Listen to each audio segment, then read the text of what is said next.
quero falar com vocês hoje nessa manhã sobre as diferentes gerações.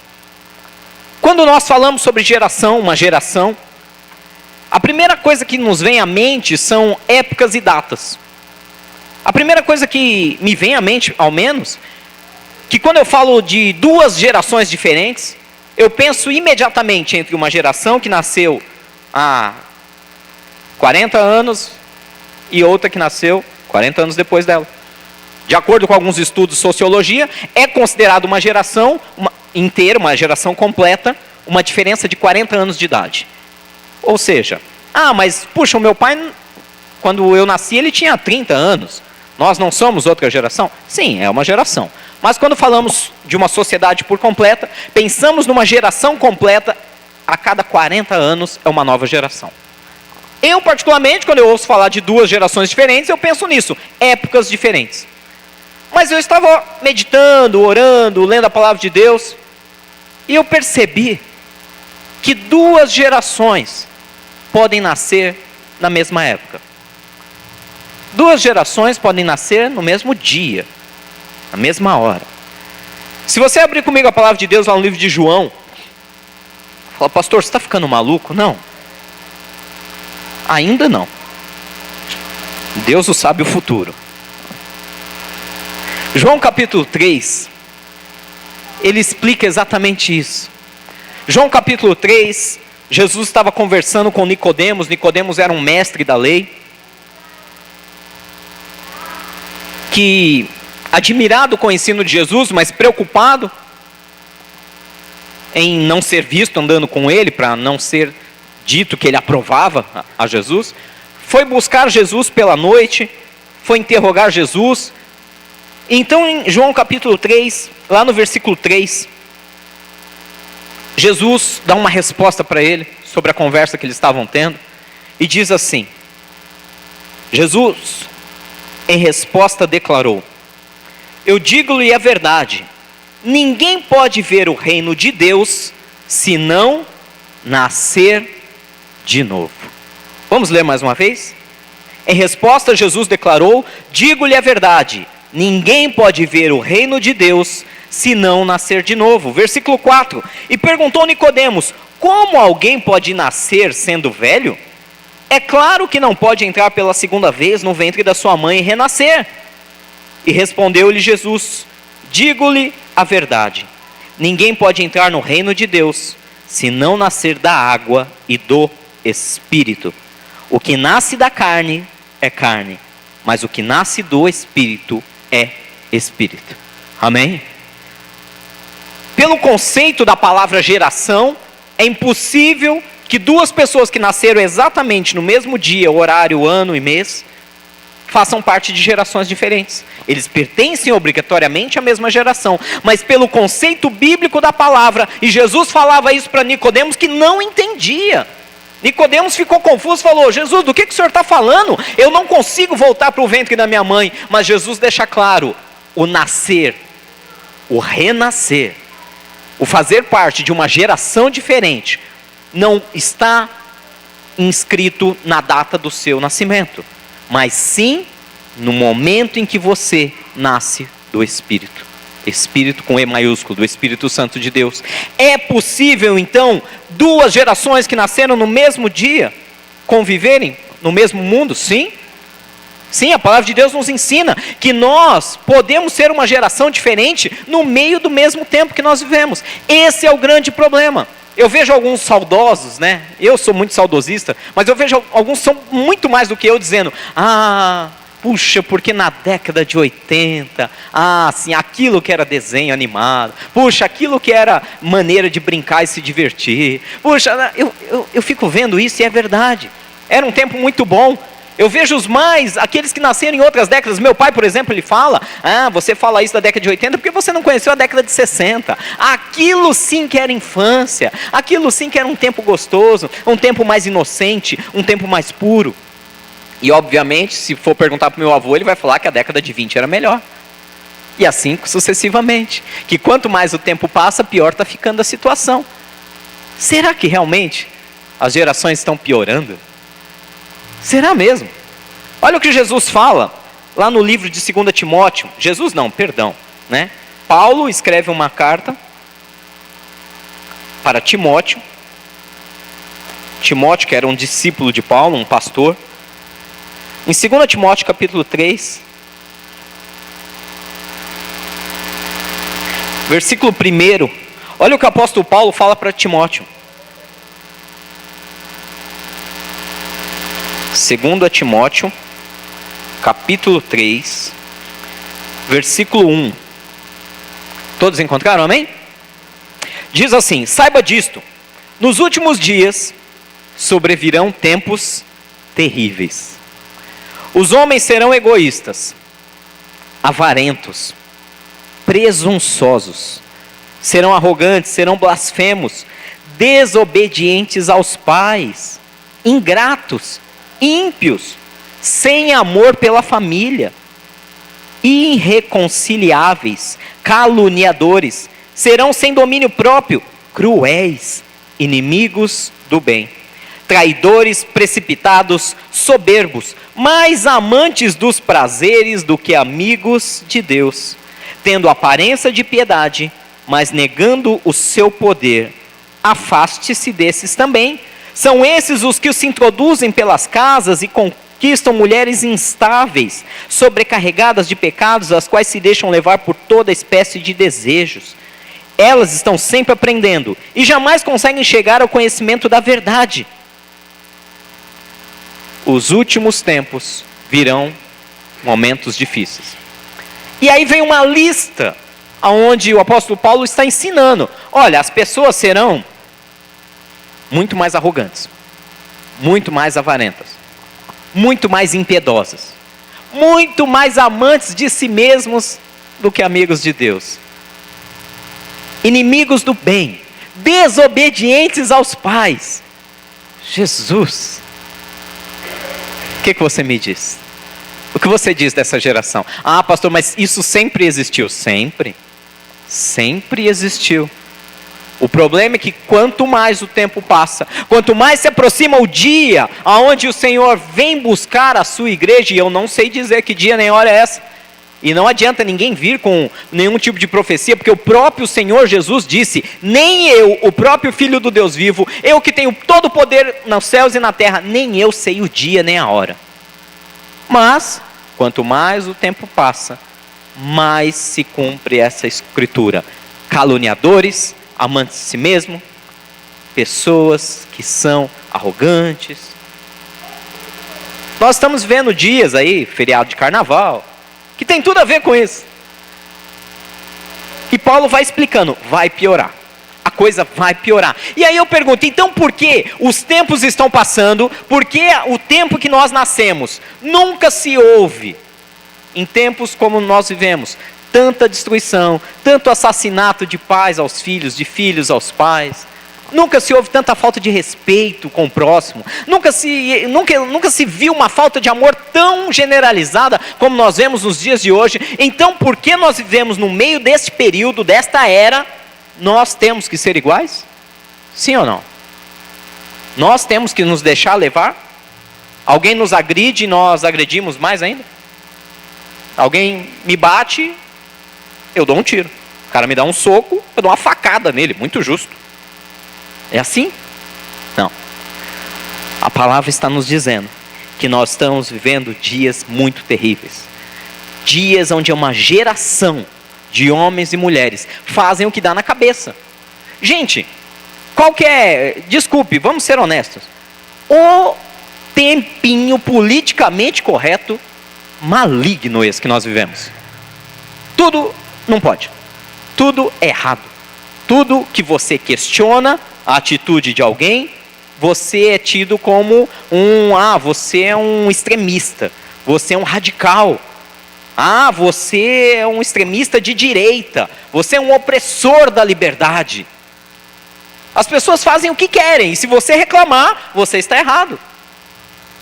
Um exemplo bobo, tá? Não vou nem entrar em temas polêmicos.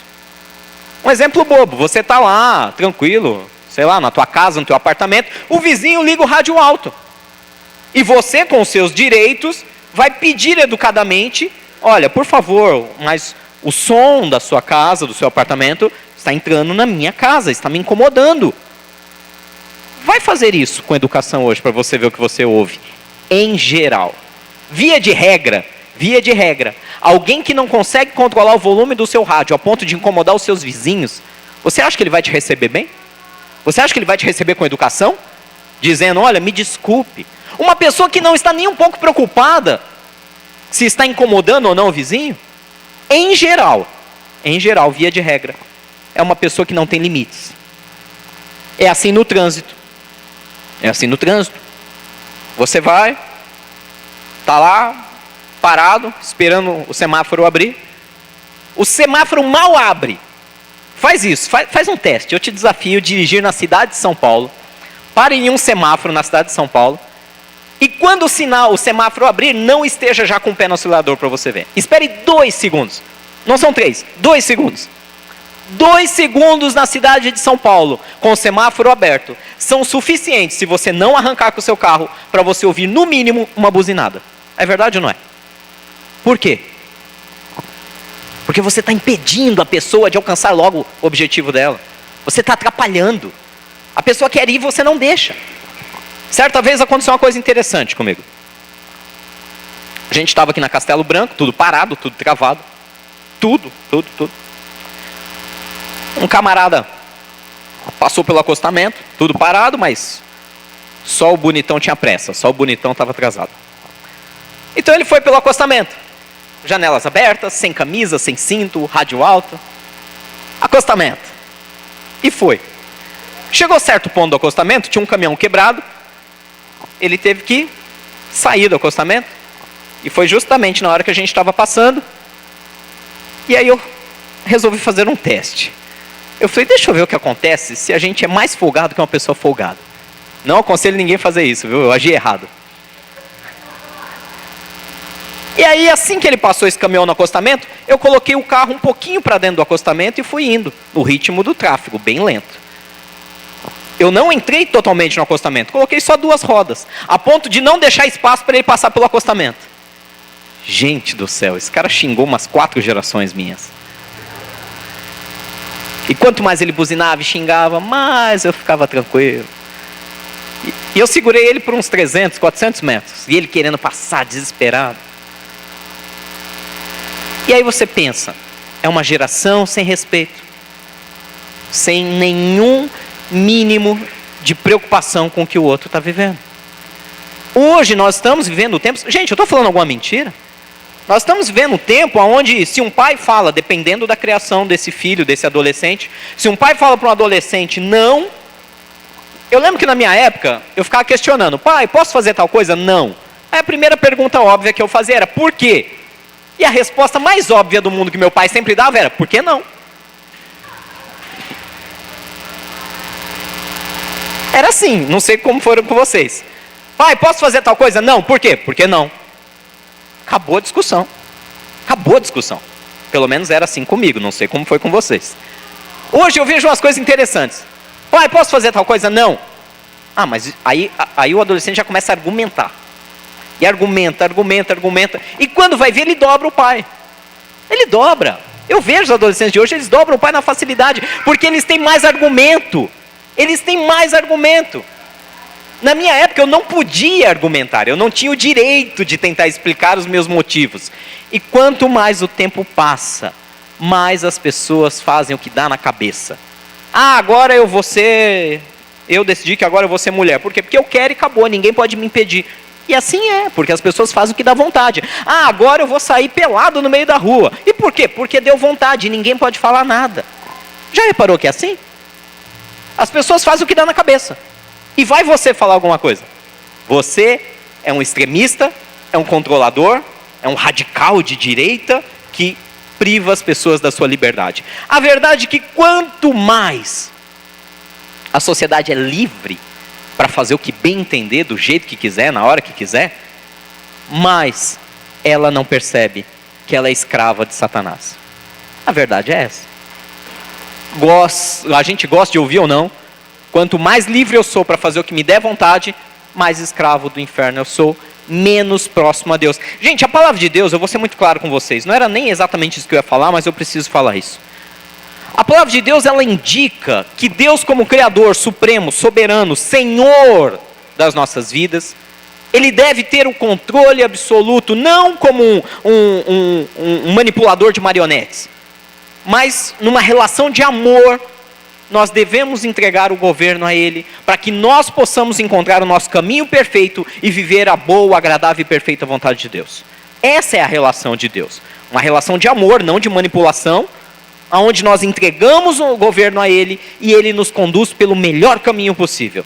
Essa é a base da palavra de Deus. Mas os homens e mulheres estão indo no caminho totalmente inverso. Eu vou fazer o que eu quero fazer. Eu sou senhor de mim mesmo. E por causa disso, estão sofrendo, estão tendo seus casamentos destruídos, arruinados, relacionamentos, não conseguem acertar nada, profissionalmente. Olha, nunca se teve uma geração tão confusa profissionalmente. Faz 3, 4 faculdades e mesmo assim desiste e volta a trabalhar em outra área. A culpa são das pessoas? Não! A culpa é de um sistema que nós estamos sendo ensinados e educados aí fora, aonde nós temos que fazer o que der na nossa cabeça. Largar tudo e fazer o que dê vontade. Por isso nunca estamos plenos, nunca estamos satisfeitos. Mas a palavra de Deus diz lá, em Marcos capítulo 8, vamos lá comigo? Marcos capítulo 8. Lembre-se que nós estamos falando sobre 2 gerações diferentes, vivendo na mesma época. Marcos capítulo 8, versículo 34.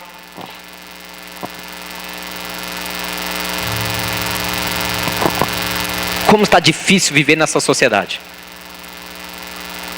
Nessa época do politicamente correto.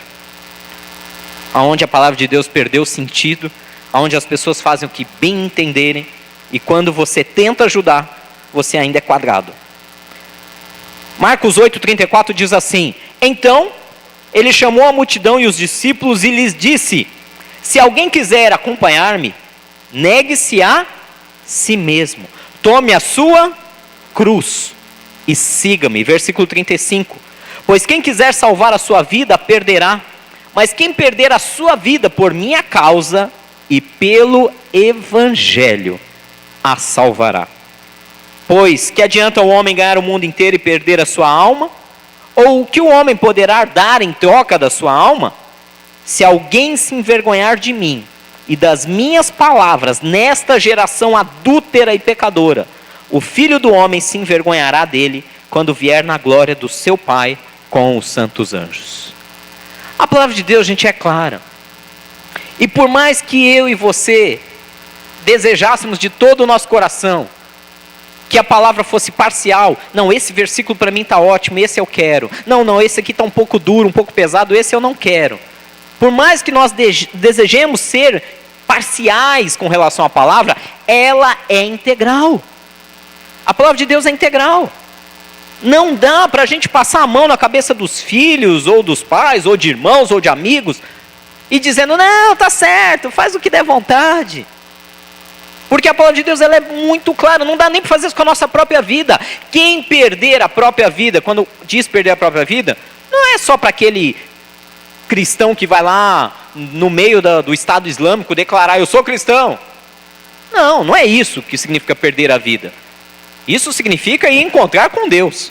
Isso significa passar pela morte literal.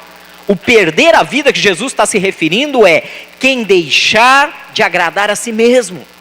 Quem abrir mão de pecados, quem abrir mão de desejos mais nojentos, segundo a palavra de Deus, porém que satisfazem a nossa própria carne.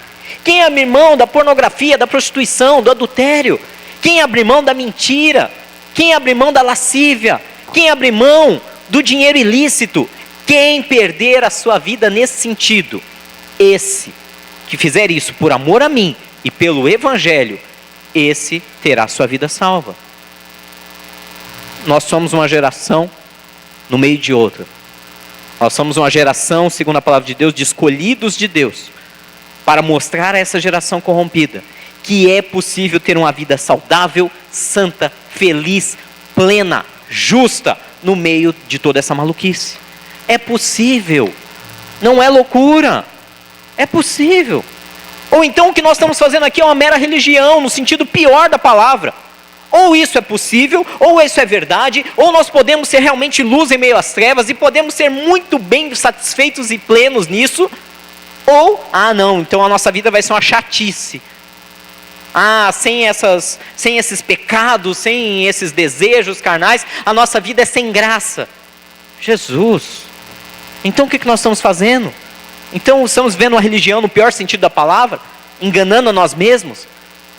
Não, é possível viver uma vida plena no Espírito. Eu costumo dizer o seguinte: só consegue sentir alegria se embriagando uma pessoa que nunca foi cheia do Espírito Santo. Uma pessoa que já foi cheia do Espírito Santo uma vez na vida ao menos, e que por algum motivo se afasta de Deus e vai se embriagar lá fora, ela não é plena, pode ter certeza do que eu estou falando. Ela sempre vai sentir saudade do dia que ela foi embriagada pelo Espírito Santo de Deus. Ela sempre vai se embriagar de drogas, de álcool, de outras coisas, pensando e lembrando, tentando sentir o mesmo êxtase que ela sentiu no dia que ela foi cheia do Espírito Santo. Não tem como comparar. Só temos a desejar as coisas carnais quando nunca sentimos o mínimo toque do Espírito Santo. Precisamos desse toque urgente. Quando achamos na nossa cabeça humana que viver de maneira santa é uma vida chata, é uma vida regrada, é uma vida sem graça, só pensamos assim quando nunca fomos tocados pelo Espírito Santo. Quem já foi tocado, quem já foi cheio, quem já foi tomado pelo Espírito Santo de Deus, entende muito bem o que eu estou falando, que não tem... Gente, eu falo por experiência própria. Não tem prazer comparável a ser tomado pelo Espírito Santo de Deus em êxtase de alegria. Não tem prazer comparado. Pode comparar com o que você quiser. Cocaína, heroína, qualquer tipo de droga. Qualquer prazer sexual, qualquer júbilo por uma conquista financeira, profissional, não tem o que se compara. A transformação bioquímica que acontece dentro do nosso corpo, ao êxtase, ao gozo que é você ser tomado pelo Espírito Santo de Deus. Não tem nada igual nesse mundo. Só que não é fácil. Tem um caminho a seguir. Comprar cocaína é mais fácil. É verdade. Comprar cocaína é mais fácil. Se embriagar de uísque é mais fácil. Quando eu falo embriagar, gente, é embriagar mesmo, tá? Sejam literais no que eu estou dizendo. É beber até cair. Se prostituir é muito mais fácil do que ser cheio do Espírito Santo. E por que as pessoas querem esse prazer a qualquer preço? Elas vão pelos atalhos e vão pelos caminhos dos pecados. Quando deveríamos entender o que Jesus está falando. Quer salvar a tua própria vida? Perde ela. Abra mão dos seus pecados para viver a vida plena, para andar no Espírito Santo todo dia. Eu lembro que uma vez eu vivi uma experiência tão sobrenatural com Deus que eu me sinto até mal quando eu lembro.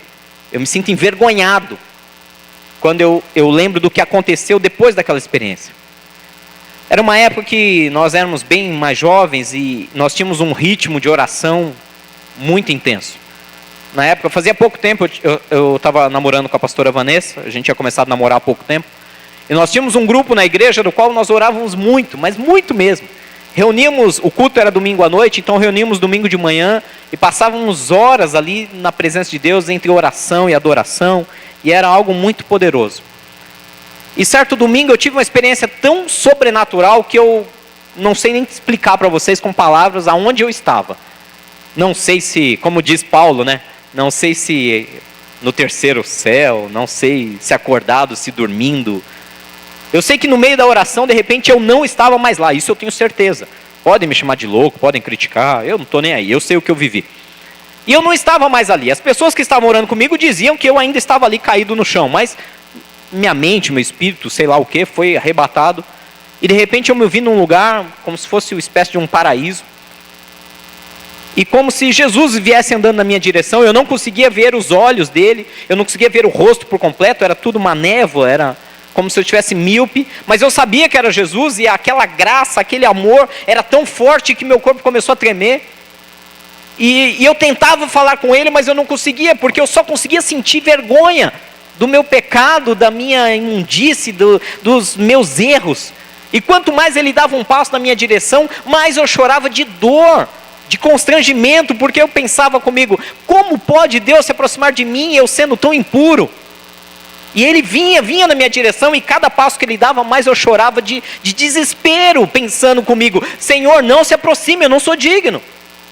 Até a hora que ele chegava literalmente, me abraçava, eu estava no chão, ele me tomava nos braços, e ali todo o meu medo, toda minha dor, todo o meu constrangimento, toda a minha vergonha do pecado sumiram, desapareceram.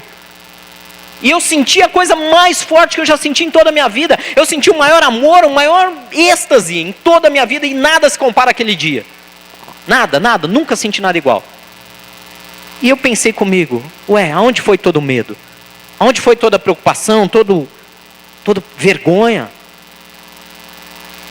E diante daquele amor tão sobrenatural, ele não falava nada, ele não soltava uma palavra sequer, ele somente sorria e me abraçava com muito amor.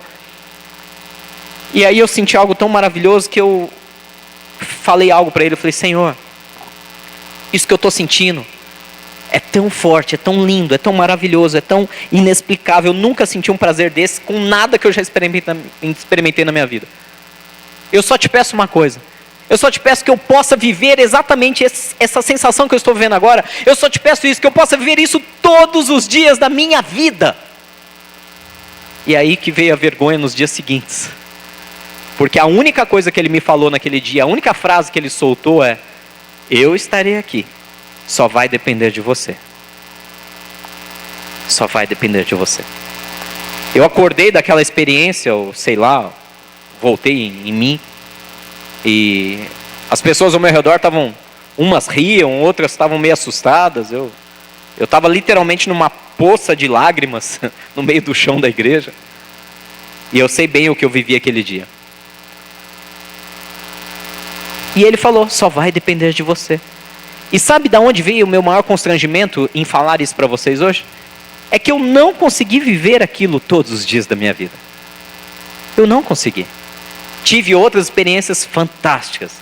Não tão fortes como aquela. Aquela foi, talvez por ter sido a primeira, foi algo fenomenal. Foi algo inexplicável. Mas eu te afirmo pela palavra de Deus, um encontro real e pessoal com Jesus é possível. Dá para viver uma vida plena, em alegria, em paz, em santidade. Não é uma vida chata. Não é uma vida sem graça. Eu me lembro que uma vez numa festa de casamento, a pastora Vanessa vai se lembrar dessa. Eu estava celebrando um casamento, olha isso. Celebrando um casamento de um amigo meu de faculdade. Eu fiquei muito feliz, muito honrado, nós somos muito amigos mesmo, e ele me convidou, ele e a esposa, para celebrar o casamento deles. E aí no meio, terminou lá a cerimônia, está no meio da festa, todo mundo festejando, aquela coisa toda. E aí por um momento eu fui ao banheiro. E eu estou lá no banheiro, no sanitário, né? Mais especificamente no mictório, para ser bem claro. Encosta um camarada do meu lado, que era um conhecido da época de faculdade, não era um amigo, mas era alguém que estava há alguns anos na minha frente, mas que curiosamente casou com uma amiga nossa. E aí ele encosta do meu lado completamente bêbado. E ele vira para mim e pergunta, não está bebendo não? Eu respondi para ele, olha, eu não sei se você percebeu, mas eu estou urinando. Aí ele, como é? Eu falei, não estou bebendo, estou urinando, você não percebeu? O cara ficou bravo, queria brigar comigo dentro do banheiro. Imagina a cena, ainda bem que entrou um terceiro, viu a coisa, começou a rir da cara dele primeiramente, e depois ele começou a ficar bravo, o cara que não tinha nada a ver, alguém que nenhum de nós dois conhecia, o cara acalmou ele, falou, você tá louco, você quer bater no pastor que fez o casamento? O cara queria brigar comigo dentro do banheiro. E aí eu lembro que ele saiu gritando de dentro do banheiro, armando barraco, porque já estava bêbado, dizendo a seguinte frase para mim, eu nunca vou me esquecer daquilo, quem não bebe não se diverte. E eu pensei, pobre alma, pobre alma, eu estou rindo da cara dele, eu e o outro cara ficamos rindo no banheiro uns 2 minutos da cara dele, quem disse que quem não ri não se diverte? O cara estava estragado de bêbado. Eu estou dizendo essas bobagens para vocês entenderem que lá fora você vai ser condicionado a buscar diversão em aquisições, em bens, em sexo ilícito, em beber até cair, em outros tipos de drogas. lícitas ou ilícitas. Mas a palavra de Deus está garantindo para você uma maneira de ser feliz completamente. E volto a dizer, não tem experiência maior. Deixa eu correr aqui contra o tempo, que o relógio não para. Olha o que fala lá em Atos capítulo 2. Atos, quando Pedro estava pregando, logo após a vinda do Espírito Santo sobre eles, o Espírito Santo veio e encheu eles de tal maneira, no dia de Pentecostes, que Pedro estava tão ousado, tão repleto de alegria, que ele fez um discurso maravilhoso. Ele fez uma pregação que levou muito tempo. Você pode ler ela completa depois em Atos capítulo 2. A partir do versículo 14, começa a pregação de Pedro. Mas vamos adiantar, vamos lá para o versículo 34, para resumir. No final da pregação de Pedro, ele contando toda a trajetória de Jesus e o que Deus tinha preparado para cada ser humano, no versículo 34 de Atos capítulo 2, ele diz exatamente assim. Atos capítulo 2, 38. Atos 2, 38. Pedro respondeu: arrependam-se e cada um de vocês seja batizado em nome de Jesus Cristo para perdão dos seus pecados e receberão o dom do Espírito Santo. Pois a promessa é para vocês, para os seus filhos e para todos os que estão longe, para todos quantos o Senhor, o nosso Deus, chamar. E com muitas outras palavras os advertia e insistia com eles, dizendo: salvem-se desta geração corrompida. Olha a pregação de Pedro. Arrependam-se, primeiro passo, sejam batizados para o perdão dos seus pecados em nome de Jesus Cristo, e então receberão o Espírito Santo. Algumas pessoas dizem: pastor, por que eu não consigo sentir essa alegria toda, esse prazer todo que vocês falam? Porque eu nunca senti um toque do Espírito Santo? Porque eu nunca senti nada espiritual, sobrenatural? Porque eu nunca senti um arrepio, um calor, uma voz falou comigo? Porque a palavra de Deus é clara, meu irmão, e desculpe eu ser totalmente sincero com você, eu só estou falando isso porque eu te amo muito. Se você não se arrepender, se você ainda ficar com aquele pecadinho de estimação, falando: não, isso aqui é legal, isso aqui é minha alegriazinha na hora da fuga, enquanto você não entender que aquilo é contra o plano de Deus da tua vida, enquanto você não falar: eu quero abrir mão disso, enquanto você não se arrepender disso, você não vai receber o Espírito Santo. É assim que funciona. Versículo 38, arrependam-se, cada um de vocês seja batizado em nome de Jesus Cristo, para perdão dos seus pecados. E, como consequência, receberão o Espírito Santo. Por muitos anos como cristão, muitos anos mesmo, acho que uns 2, 3 anos do meu cristianismo, e eu faço entre aspas porque eu achava que estava seguindo a Jesus, eu sempre tinha aquelas minhas fugas. Aquelas fugas.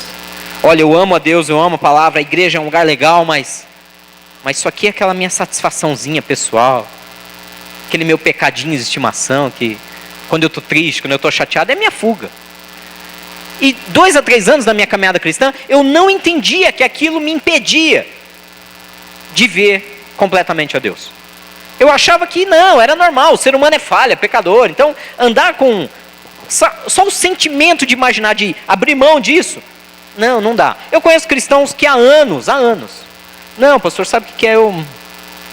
Eu tenho lá minha fuga, e Deus sabe da minha falha, Deus me conhece, sabe que eu sou limitado. E eu era assim também, eu ficava usando esse tipo de desculpas. Enquanto eu usei essas desculpas, o Espírito Santo não se manifestou de maneira pessoal para mim. Ele não me encheu da alegria completa. Primeiro precisamos nos arrepender, depois o Espírito Santo vem e nos enche.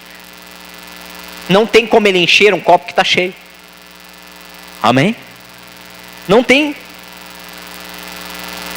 como ele preencher um lugar que já está cheio. Ou nós abrimos o coração e falamos: tá bom, sai daqui. Eu não estou dizendo que você vai deixar de desejar as coisas do mundo. É difícil deixar de desejar as coisas do mundo, seja ela o que for.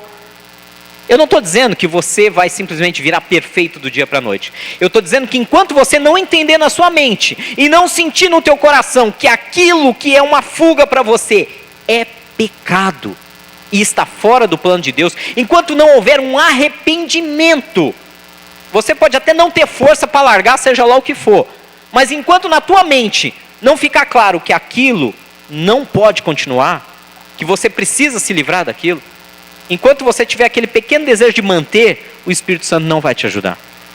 Quando você deixar essa palavra de Deus entrar no teu coração e falar, tá bom, Senhor, eu não tenho forças, eu não sei como, eu confesso que eu desejo isso, mas eu reconheço que não condiz com o teu plano. Eu quero deixar isso. Eu estou arrependido. Quando você usa as palavras certas, o Espírito Santo vem e te fortalece. Aí ele te ajuda, aí ele te dá estrutura, ele arranca aquilo do teu coração. O Senhor fala na palavra dele, eu entrarei com providência, porque eu farei para mim um povo santo e separado, eu arrancarei o coração de pedra, eu colocarei um coração de carne. O próprio Senhor diz que é ele quem efetua tanto o querer, quanto o efetuar em nossas vidas. Quando nós nos arrependemos, reconhecemos a falha dos nossos projetos e desejos humanos, ele vem e transforma tudo e ele preenche com o Espírito Santo. Aí a nossa vida nunca mais é a mesma. Nunca mais é a mesma. Pastor, e como pode depois o camarada estar um dia assim, um dia lá, um dia aqui, um dia lá, um dia cheio do Espírito Santo, outro dia... Não, não é Espírito Santo. Não tem como. A palavra de Deus é muito clara. Diz que ninguém sendo devidamente iluminado por Deus, pode voltar às trevas. Pastor, e o que dizer das pessoas desviadas? Eu sou ousado pela Escritura. Não estou acusando ninguém, estou dizendo pela palavra de Deus. Que pela palavra de Deus nunca conheceram a Deus de verdade. Viveram religião, viveram regras, colocaram conceitos sociais de como viver numa igreja. Mas se um dia viveu numa igreja e hoje está lá fora, nunca andou com Deus de verdade. Nunca conheceu a Deus. Não sou eu que estou falando. 1 João fala isso. Aquele que vive pecando nunca conheceu a Deus. Nunca. O que isso quer dizer? Quer dizer que pode até conhecer a palavra de Deus, mas o Espírito Santo, ter intimidade, entrar na presença dele, ser transformado, isso infelizmente, a palavra é clara, nunca conheceu a Deus. E o que eu exorto vocês nessa manhã com todo o amor do coração, conheçam a Deus, quem Ele é.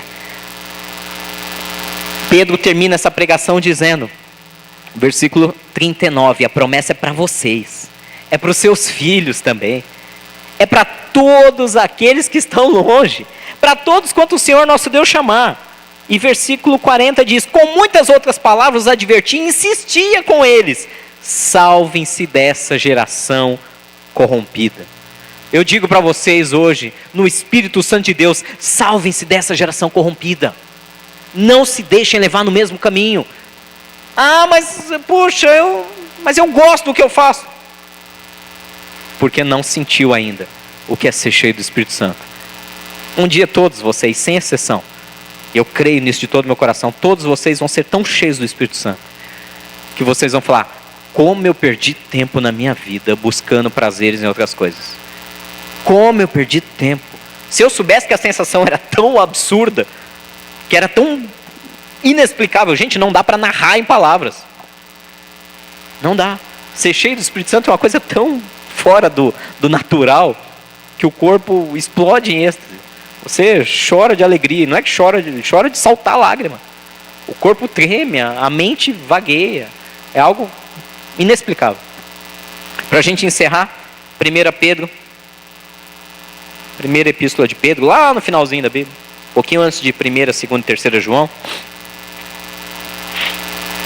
1 Pedro 2,9, eu vou encerrar por aqui. Deus diz quem nós somos.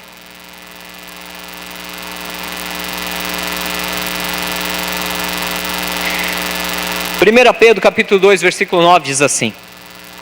Vou esperar todos acharem.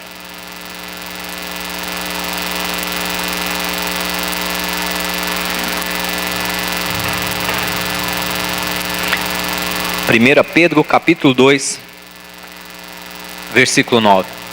Vou te convidar a ler junto comigo. Vamos ler juntos? Diz assim. Vocês, porém, são geração eleita, sacerdócio real, nação santa, povo exclusivo de Deus, para anunciar as grandezas daquele que os chamou das trevas para a sua maravilhosa luz. Amém. Vocês são uma geração eleita. Vocês são uma geração eleita. O fato de vocês estarem aqui domingo de manhã de carnaval, dentro das portas da casa de Deus, ouvindo uma mensagem que muitos diriam que é até dura, mas entendendo que Deus tem um propósito muito maior para a vida de vocês e que talvez vocês ainda não experimentaram o maior prazer que pode ter sentido numa vida. É por isso que vocês são uma geração eleita, no meio de uma geração corrompida. É possível haver duas gerações diferentes vivendo no mesmo tempo. É possível haver duas gerações diferentes que nasceram no mesmo dia, mesmo ano, mesmo mês. Uma que anda segundo a carne, outra que anda segundo o Espírito. E Deus está deixando claramente para vocês: vocês são povo eleito, uma geração eleita, uma nação santa, um sacerdócio real, escolhido por Deus, povo de propriedade exclusiva de Deus, a fim de proclamar a luz do Senhor no meio das trevas. Amém? Amém? Que o Espírito Santo encha cada um de vocês. Que Ele encha mesmo, mas que Ele encha a ponto de essa tristeza que talvez o inimigo está tentando colocar no teu coração, tentando dizer: isso é inatingível para mim. Que o Espírito Santo encha vocês a ponto de vocês não terem dúvidas. Eu jamais subiria nesse púlpito e falaria algo para enganar vocês.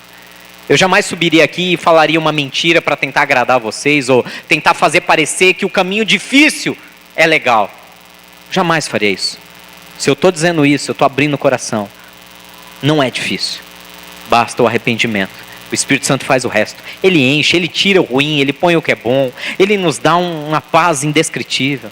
Eu estou dizendo somente aquilo que eu já tive a oportunidade de experimentar. Eu desejo isso para cada um de vocês nessa manhã. Amém?